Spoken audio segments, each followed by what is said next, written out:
I always believed that if you worked hard enough, life would eventually reward you. I guess that's what made me Miranda Thompson, top of my class in law school and engaged to the love of my life, Michael. He was everything I thought I wanted: smart, charming, and ambitious. We met in a constitutional law class, and it didn't take long for our study sessions to turn into late-night talks about our future together. Can you believe it, Miranda? In just a week, you'll be Mrs. Miranda Richardson, Michael said, his eyes sparkling with excitement as he wrapped his arms around me. I laughed, leaning into his embrace. I still can't believe you convinced me to take your last name, but yes, I can't wait. But beneath the surface of our perfect little world, there were cracks. My mom, Linda, remarried when I was just a toddler, and my stepdad, Greg, was the only father figure I knew. My biological dad, Dr. James Thompson, was a big shot in the medical world, but just a shadow in my life. We talked occasionally, and he sent gifts on my birthdays, but that was it. Mom made it clear she didn't want him around, and I never pushed it. As the wedding day approached, I couldn't help but feel a pang of sadness that he wouldn't be there. "You okay, honey?" my mom asked, noticing my distant look as we went over the seating chart. "Yeah, I wish Dad could be here," I admitted, referring to my biological father. Linda sighed, her expression hardening. "Miranda, we've been over this. Your stepfather has been more of a dad to you than James ever was. Let's not ruin your big day by bringing up the past." I nodded, not wanting to argue. It was easier that way. My stepsister, Sarah, was the complete opposite of me. At 20, she was the wild child, always seeking attention, especially from Greg and Mom. They doted on her, and I often felt like an afterthought. "Are you seriously still moping about Daddy not coming? Grow up, Miranda," Sarah chided, rolling her eyes as she walked into the room. "Sarah, that's enough," Linda scolded, but her tone was gentle, almost indulgent. The day before the wedding, the tension was palpable. Michael seemed distant, and Sarah was unusually smug. I tried to shake off the feeling that something was off. "Hey, are you sure you're okay?" I asked Michael as we were setting up the venue. He forced a smile. "Just pre-wedding jitters, babe. Everything's going to be perfect." I wanted to believe him, but something in the pit of my stomach told me otherwise. I wish I had listened to that feeling. The day I had been dreaming of since I was a little girl had finally arrived. The sun was shining, the birds were singing, and everything seemed perfect. I stood in front of the mirror, my wedding dress hugging every curve perfectly. "You look beautiful, Miranda," my mom said, her voice soft, a rare moment of tenderness between us. "Thanks, Mom. I just wish Dad could see me," I replied, feeling a familiar ache in my heart. "You have us, Miranda. That's enough," she said, her tone firm, as if closing the topic for good. The ceremony was like something out of a fairy tale. I walked down the aisle, my heart pounding with excitement. Michael stood there, looking handsome as ever, but his eyes, they didn't have the usual warmth. I pushed the thought away, convincing myself it was just nerves. As we stood facing each other, the officiant began, "Do you, Michael Richardson, take Miranda Thompson to be your lawfully wedded wife?" Before Michael could respond, the doors at the back of the hall burst open. It was Sarah, her eyes wild, her face flushed. "Stop! Stop the wedding!" she yelled, her voice echoing through the silent hall. Everyone turned, stunned. I felt like the ground was slipping away beneath me. "Sarah, what are you doing?" I demanded, my voice shaking. She looked at me, then at Michael, a twisted smile on her face. "I'm pregnant, Miranda, and Michael is the father." The room erupted into chaos. My mom and Greg rushed towards Sarah while I stood there, frozen. "Is this true, Michael?" I asked, my voice barely a whisper. Michael wouldn't meet my eyes. I'm sorry, Miranda. I didn't mean for this to happen." I felt like I couldn't breathe. The world spun around me. "Sorry? You destroy our future and all you can say is sorry?" I spat, my voice rising. My mom came to me, her expression stern. "Miranda, calm down. We need to handle this sensibly." "Calm down? My fiance cheated on me with my sister, and you want me to calm down?" I couldn't believe her words. "Miranda, it's a complicated situation. Michael is a decent man. He wants to take responsibility for the child, Greg added. A decent man? A decent man doesn't cheat on his fiancée with her sister. I shot back, my anger boiling over. The guests murmured among themselves, some looking at me with pity, others with judgment. I couldn't take it anymore. I ran out of the hall, the sound of my wedding dress tearing as I pushed through the doors. That day, my dream wedding turned into a nightmare. The betrayal by Michael and Sarah was a harsh blow, but the lack of support from my own family was a stab to the heart. It was clear where their loyalties lay, and it wasn't with me. The morning after the wedding that never was felt surreal. I woke up in my childhood room, the white dress, now stained and torn, a painful reminder of the debacle. My phone was overflowing with messages and missed calls, but I ignored them all. I couldn't face the world, not yet. I could hear my mom and Greg talking downstairs, their voices a low hum. I had no desire to join them. The way they had sided with Sarah and Michael was a betrayal I couldn't digest. I decided then and there that I needed a fresh start, away from all this mess. I picked up my phone and dialed the number I knew by heart, but seldom called. "Dad?" I said hesitantly when the call connected. "Miranda? Is everything okay?" His voice was laced with concern. "Dad, The wedding didn't happen. I need to get away from here. Can I come stay with you?" I asked, my voice breaking. There was a brief pause. "Of course, Miranda. Come as soon as you can," he replied, his tone reassuring. Packing was a blur. I threw clothes and essentials into a suitcase, not caring about the order. When I went downstairs, suitcase in tow, my mom looked up, startled. "Where do you think you're going?" she asked, her tone sharp. "I'm leaving, Mom. I can't stay here," I said, trying to keep my voice steady. "You can't just run away from your problems, Miranda," Greg chimed in, his expression disapproving. "This isn't running away. It's choosing not to stay where I'm clearly not wanted," I countered, my resolve firm. My mom's face softened slightly. "Miranda, we're your family. You belong here." "You made your choice, Mom. Now I'm making mine," I said, turning towards the door. The drive to my dad's city was long and gave me plenty of time to think. I felt a mix of fear, excitement, and uncertainty. Starting over wasn't going to be easy, but it was necessary. When I arrived, my dad was waiting at the door. He looked older than I remembered. "Miranda, I'm so sorry about what happened," he said, pulling me into a hug. "Thanks, Dad. I just need to figure things out, start fresh," I replied, grateful for his support. Over the next few days, Dad helped me settle in. He even introduced me to an old friend of his, Mr. Anderson, who ran a prestigious law firm in the city. "Miranda's an excellent lawyer. She graduated top of her class," Dad boasted during the introduction. Mr. Anderson looked at me, his eyes assessing. "We could use someone like you in our team. Why don't you come in for an interview next week?" I was taken aback by the offer, but managed a grateful smile. "Thank you, Mr. Anderson. I'd like that." As I started to rebuild my life in this new city, I realized that sometimes the worst things in life can lead you to where you truly belong. I was ready to face whatever came my way with a new sense of determination and hope. I had been working at Anderson and Amp, associates, for about 6 months when it happened. My life was finally on track, and I was slowly regaining my confidence. That's when Michael Richardson, of all people, walked into the office. I was at my desk, buried in case files, when I heard his all-too-familiar voice. "Good morning, everyone. I'm Michael Richardson, the new associate." My head snapped up, and our eyes met. He looked as shocked to see me as I was to see him. The room suddenly felt too small, the air too thick. "What are you doing here?" I asked, my voice barely above a whisper. Michael cleared his throat, regaining his composure. "I was hired last week. I didn't know you worked here." Mr. Anderson, oblivious to the tension, clapped a hand on Michael's shoulder. "Miranda, meet Michael, our new star. You two should get along well, both top of your classes." I forced a smile, feeling like I was going to be sick. "Nice to meet you, Michael," I lied.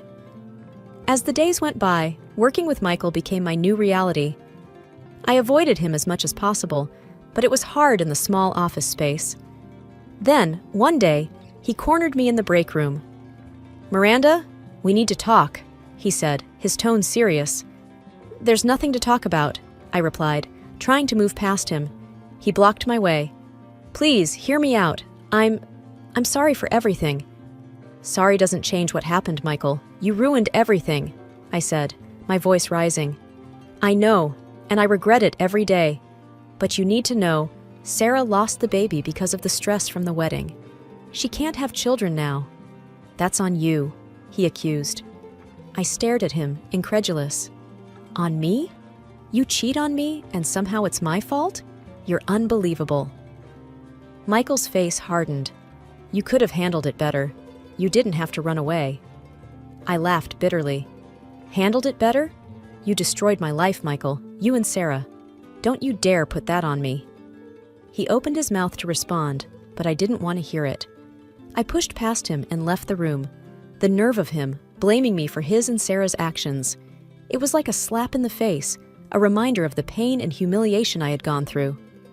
As I sat back at my desk, trying to calm my racing heart, I realized this was just the beginning. Working with Michael was going to be a challenge, but I was determined not to let him get to me. I had come too far to be dragged down by his guilt and manipulations. The annual corporate party at Anderson and Amp Associates was something I had been looking forward to, a chance to let loose and celebrate our hard work. That was until I found out Michael and his sister Sarah would be there. I had managed to avoid Sarah since the disaster of a wedding, and the thought of facing her now twisted my stomach into knots. I arrived at the party dressed in a simple but elegant black dress, hoping to blend into the background. The atmosphere was lively, with music playing and colleagues laughing. I was grabbing a drink when I heard a familiar, grating voice. "Well, well, if it isn't the runaway bride," Sarah sneered, sidling up to me with a glass of champagne in her hand. I took a deep breath, trying to keep my composure. "What are you doing here, Sarah?" "Oh, Michael invited me. After all, I am family," she said, her eyes scanning me up and down. I clenched my jaw. "I'm not going to let you ruin this night for me." Sarah laughed, a cruel, mocking sound. "I already ruined your life, didn't I? Or should I say, you ruined it yourself with your little tantrum." Before I could respond, Michael joined us, his expression tense. "Sarah, let's not do this here." "Oh, come on, Michael. Let's see if Miranda can handle the truth for once," Sarah taunted. Michael turned to me, his eyes cold. "You should leave, Miranda. You're not wanted here." I stared at him in disbelief. "You can't be serious. This is my workplace. I have every right to be here." Sarah smirked. "Look at you, playing the victim as always. You're pathetic, Miranda." My anger boiled over. "I am not the one who slept with my sister's fiance. I am not the one who lied and manipulated people. You are the pathetic ones." Michael stepped closer, his voice a low growl. "You need to watch your mouth, Miranda. You're walking on thin ice." I met his gaze, unflinching. "I'm not afraid of you, Michael, or my twisted sister." Just then, Mr. Anderson appeared, sensing the tension. "Is everything all right here?" he asked, looking between us. I took a deep breath, trying to calm my racing heart. "Yes, Mr. Anderson. Everything is fine. I was just leaving." As I walked away, I could feel their eyes on my back, but I held my head high. I wouldn't let them see how much they affected me. I wouldn't give them that satisfaction. That night, as I lay in bed, I realized that this was far from over. Michael and Sarah were determined to make my life difficult, but I was just as determined to stand my ground. I wouldn't let them break me, not again. The atmosphere in the team was tense. I felt the stares of my colleagues, heard their whispers, which became quieter as I passed by. Michael tried to tell everyone his version of events. It was painful, because I am a victim of that story. And from his words, I turned into a sophisticated sadist, because of which my sister suffered. My boss, Mr. Anderson, supported me, and that was the most important thing. Without his support, I would not have been able to work in such a toxic atmosphere. The only one who didn't know about all this was my father, but that dinner changed everything. Halfway through the meal, my dad, sensing my discomfort, quietly asked, "Miranda, you seem troubled. What's on your mind?" I hesitated, not sure if I should bring it up, but I needed answers. It's about Sarah and Michael, I began, my voice low. They've been telling everyone that I caused Sarah's miscarriage, that the stress from the wedding was too much for her. Dad's expression changed, a mix of concern and something else, hesitation maybe. Miranda, as a doctor, I'm bound by medical ethics, but you're my daughter, and you deserve the truth. I leaned in, my heart pounding. What truth, Dad? He took a deep breath. Sarah came to me a while back. She was having trouble getting pregnant. But Miranda, she didn't have a miscarriage. She had an abortion. She chose to end the pregnancy herself. The words hit me like a physical blow. An abortion? But why would she lie about that? Dad shook his head, his expression pained. I don't know, Miranda, but she was very clear about her decision. The room seemed to spin around me. Sarah's lies, the deceit, it was deeper than I ever imagined. I felt a surge of anger, not just at her, but at myself for believing her, for letting her words hurt me. I excused myself from the table, my mind racing. I couldn't confront Sarah or Michael, not yet. I needed a plan, a way to expose her lies without causing more drama. It had to be cunning, something that would reveal the truth in a way they couldn't deny. As I drove back home, ideas started to form in my mind. Sarah had played us all for fools, but I wasn't going to let her get away with it. It was time to turn the tables. Armed with the truth about Sarah, I knew I had to act smart. I couldn't just blurt out what I knew. It needed to be strategic, undeniable. That's when the idea of a sting operation came to me. I remembered hearing about a private investigator, a woman reputed for her skill in uncovering truths people wanted to keep buried. I decided to meet her.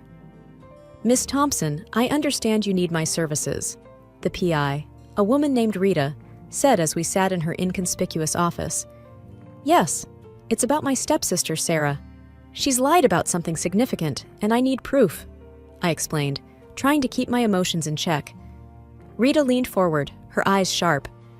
What kind of proof are we talking about? She claimed she had a miscarriage caused by stress I supposedly inflicted, but I know for a fact it was an abortion, I said, feeling a twinge of anger at the memory. Rita nodded, a plan already forming in her mind. People slip up, especially when they think they're in a safe space. You said she likes to drink at a bar on weekends? Yes, she's there almost every Saturday, I confirmed. Good. I'll befriend her there. If she's as loose-lipped as you say when she's drunk, it shouldn't be too hard to get her to spill the truth, Rita said confidently. The following week was agonizing. I waited, hoping Rita would come through. Then, on Tuesday morning, she called me. I got it, Miranda. Sarah spilled everything during a drunken rant. It's all on tape. I met Rita that evening to listen to the recording. Hearing Sarah's voice, slurring and boasting about how she fooled everyone, how the baby was never Michael's, and how she never wanted it, sent chills down my spine. Everyone thinks I'm this poor little girl who lost her baby. Idiots! It was just a fling, and there was no way I was having a black guy's baby. Sarah's voice echoed in the room. I felt a mix of vindication and disgust. Rita, this is exactly what I needed. How can I ever thank you? Just seeing justice served is enough for me, Rita replied, a small smile on her face. Now armed with the truth, I knew it was time to confront Sarah and Michael. But I wanted to be careful, to reveal the truth in a way that left no room for doubt or further lies. I planned to invite them to a neutral place, somewhere public where they couldn't cause a scene. The day of the confrontation, my nerves were on edge, but I felt a sense of empowerment too. This was it, the moment of truth. The day had come to confront Sarah and Michael with the truth. My heart was racing as I sat in the corner of the coffee shop, waiting for them to arrive. I had chosen this place for its public setting, hoping it would keep emotions in check. Sarah walked in first, her usual confident self, followed by Michael, who looked unsure. They sat down opposite me, Sarah's eyes narrowing slightly. So, Miranda, what's so important that you dragged us here? Do you finally want to apologize and get out of the company? I took a deep breath, my hands gripping the envelope containing the recording. I know everything, Sarah. Her face went pale, then flushed with anger. What are you talking about, Miranda? Michael looked between us, confused. Sarah, what is she talking about? I pushed the envelope across the table. I hired a private investigator. She recorded Sarah admitting everything at a bar. It wasn't a miscarriage. She lied. Sarah's eyes widened in shock, and then her gaze turned to one of malice. You sneaky little... Michael cut her off, his voice shaking. Is it true, Sarah? Did you lie to me? Sarah opened and closed her mouth, looking like a fish out of water. Finally, she slumped back in her chair, defeated. Yes, it's true. I had an abortion. The baby wasn't yours. Michael looked like he had been punched in the gut. He turned to me. Miranda, I'm so sorry. I didn't know. I'll file for divorce, and maybe we... I looked at him, feeling a strange sense of detachment. Your apology doesn't change what happened, Michael, but at least now you know the truth. Sarah stood up abruptly, her chair screeching against the floor. This isn't over, Miranda. You'll regret this. But I didn't feel scared. For the first time in a long time, I felt in control. The truth is out, Sarah. There's nothing left to hide. As they left the coffee shop, keeping their distance from each other, I remained seated, feeling a weight lift off my shoulders. It was finally over. The lies, the deceit, the pain, it was all out in the open. The next day at work, word had spread about the confrontation. Colleagues who had once looked at me with pity and contempt now greeted me with respect. Mr. Anderson called me into his office, a look of concern on his face. Miranda, I heard about what happened. Are you okay? He asked, genuine worry in his tone. I smiled, feeling a sense of peace. Yes, Mr. Anderson, I'm more than okay. I'm free. As I walked back to my desk, I felt a new sense of purpose. I had faced my demons, and I had come out stronger. My past no longer defined me. I was ready to move on, to build a future on my terms.